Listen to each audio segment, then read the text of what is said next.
Και σου πήγανε. Μετά σε ευθύς γινόταν κακομοίρας, πολλά. Δηλαδή όποιες ευθύς, μετά την ανηφόρα γινόταν χαμός. Ένα σώρο ξεκολλήμα, δεκάδες ξεκολλήμα. Και άντε να τα κλείσει. Δεν μπορούσε. Κάτσε, δεν το Πολύ βγάλουμε. καλά ρε κρατήσεις. Και εσύ μου λες τώρα, άστερα, να δεις πως πηγαίνετε στο δίπος. Δεν μπορείς να καταλάβεις πόσο γρήγορα είναι. Ωραία, αυτό τώρα, αυτή η διαδρομή είναι για τα παούλα εδώ.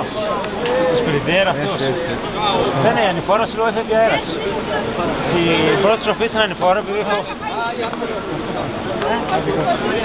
Πρώην επαγγελματίας θα είναι. Τι θα είναι. Ερασιτέχνης αποκλείεται.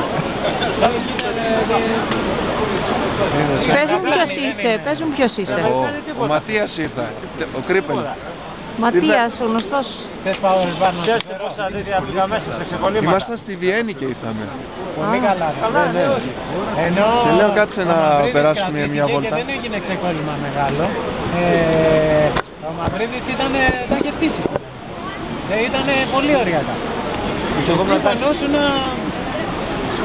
και ο Λευτεράκης ήταν μαζί στον πρώτο. Εσείς τις ευθείες, πάταγα 500 να πάτε τις ευθείες. Στο λάθη. 500 να πάτε συνέχεια δηλαδή. Και εδώ στο τέλος για να κρατηθώ μπροστά στα 20-25 άτομα. Καλά, εδώ έγινε χαμός στην Ισίδα. Όπως σου είπα στην Ισίδα που ήταν...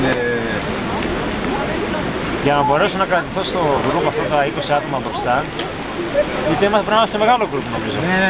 Λουκά, κρατήθηκε στα 20 μπροστά. Κάπου εκεί, δεν είμαι στην 20. Δεν είσαι 20, όχι. Καμιά 30 θα είμαι. Ναι, αυτό είπα και εγώ, 30 είσαι. Καμιά 30 ήταν μπροστά από καμιά 8 άτομα. 9. Είναι. Τι τα μελανιασμένα πόδια που έχει. Ναι, τα πόδια μου ρε παιδιά, δεν μπορούσα να τα ποδήσω. Έχουν αλλάξει χρόνο. Παρακάλαγα να πιάσω την φόρα σου, λέω, να ζηταθώ. Στις ευθείες, δηλαδή μετά την κατηφόρα εκεί την ανηφόρα, παγώνανε τέρμα. Δηλαδή σκονόμουν και θα πάνε... Μα είναι πολύ, ξέρεις, πολύ επίπεδο. Οι περισσότεροι τρέμεται ολόκληροι. Λοιπόν. Οι Τσέχοι, οι Ρώσοι ήταν μαθημένοι σε αυτά, οι Σλοβαίνοι, όλοι αυτοί. Και ο Γερμανός εδώ δεν είναι. Γερμανοί. Και όλα τα ξεκολλήματα γίνονταν στις ευθείες. Στις ευθείες. Σε κάποια φάση τους έφυγα στο βουνό. Στη δεύτερη στροφή, στον Τούρο. Ξεκόλλησα, ναι. Στο δεύτερο, στο μικρούλι, αυτό το νυχάκι. Έφυγα πριν ξεκολλήσουν αυτοί οι 8. Και ήρθαν στην κατηφόρα κανένα δεκάρι, αλλά μας πιάσανε μετά στις ευθείες πάλι. Ξέρεις, γίνανε πάρα πολλά ξεκολλήματα. Δεν μπορώ να φανταστείς πόσα. Ωραία, πολύ ωραία πράγματα. Δηλαδή είναι αδύνατο. Δηλαδή μιλάμε για δεκάδες ξεκολλήματα. Την ευθεία την πηγαίνανε τέρμα. Τέρμα, θα σου λέω, τέρμα. Δεν κάνουν τίποτα άλλο, μόνο αυτά δουλεύουν. Μόνο ευθείες δουλεύουν σε όλη την Ευρώπη. Οι Ολλανδοί ειδικά είναι μάνας αυτά. Τι να κάνεις. Αυτός ο δικός μου είχε κάτσει.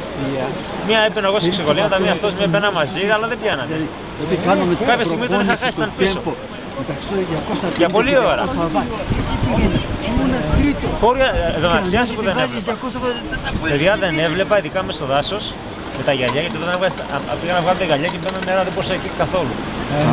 Άφηνα αναγκαστικά τα γυαλιά και δεν έβλεπα τίποτα, μαυρίλα. Δηλαδή πήγαινα του γκρουπ. Όπως κάπου πήγαινα. Δηλαδή γινόταν μπροστά ξεκολλήματα και δεν ήξερα. Δεν έβλεπα ρε παιδί, ήταν χορόρα. Δεν έβλεπα ποιες φεύγουν, τι μένετε. Και είχε ομίχλη εκεί. Μας πήγε κιόλας. Ρε πούστη. Πάντως σου λέω ειλικρινά. Βίντεο έχουμε. Ναι.